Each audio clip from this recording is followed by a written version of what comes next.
As time passes, it seems the world lurches from one catastrophe to another, usually man-made.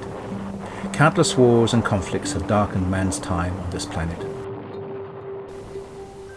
It is hard to accept the climate change scenario extolled by the media and Western governments is wholly true, yet it would be prudent for mankind to exercise some common sense in this matter. It is safe to assume that the nearly 8 billion humans upon planet Earth have had a serious effect on the natural order of things. Man's proliferation upon planet Earth has changed its very makeup, and there will be consequences for it. That there is enough food to feed everyone is not in dispute, although the right food being in the right place at the right time is an issue. Clean water has become an important factor in man's survival in many regions of the world. Thomas Robert Malthus, in his 1798 An Essay on the Principle of Population, described how an unchecked population growth is exponential and the growth of food supply was expected to be arithmetical. Of course, during the last century, science and agricultural advancements have destroyed that idea. The population growth, however, is still the single most destructive force on this planet. Whilst the developed world is growing at a very low rate, the USA at 0.9% and Europe at 0.2%, the developing world and Eastern economies, with the exception of Japan, are in the midst of a population explosion. Asia at 1.1%, Africa at 2.5%. Within a very short time, due to mass migration, the makeup of most developed countries will be completely different than today. The problem does not hinge on food production, but on social and political issues. Democracies seem now, after a century of evolution, to be faltering and stumbling into chaos. A democratic system, which seemed balanced 100 years ago, no longer reflects the makeup of the population it is there to represent. In fact, democracy in its various forms has been hijacked by a shadowy elite, well-funded, well-positioned, with phenomenal power and influence at their disposal. One gets the impression that democratically elected governments need to pay homage to these shadowy figures in order to function. Many elected governments operate with as little as 30% of the popular vote, leading to well-founded observations that they are hardly a legitimate representative government. This situation is further muddled by the fact in many democracies as much as 40% of the population eligible to vote do not. This lack of participation undermines democracy. The rise of extreme Islam is just another obstacle mankind needs to overcome.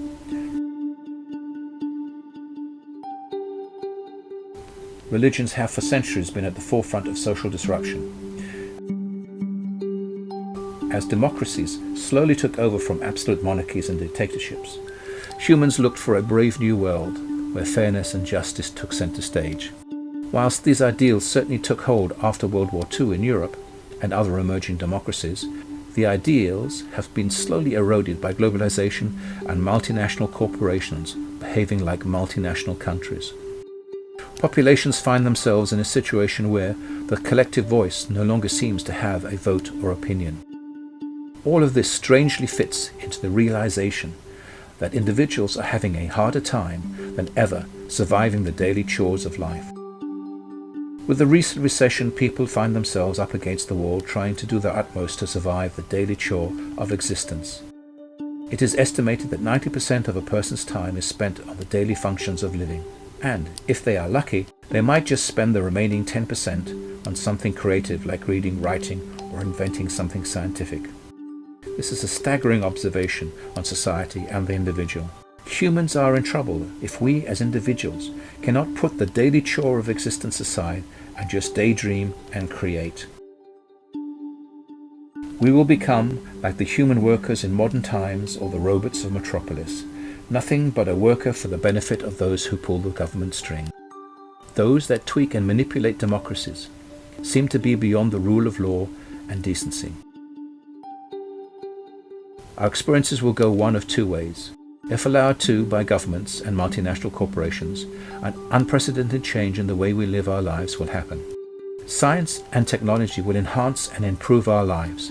This will be for the most part good, or a few wealthy and powerful entities will use these developments to increase their power and wealth, democracy will fail, and we will end up not in just one world conflict, but in numerous local ones, ending, I fear, in a massive retro step for human evolution.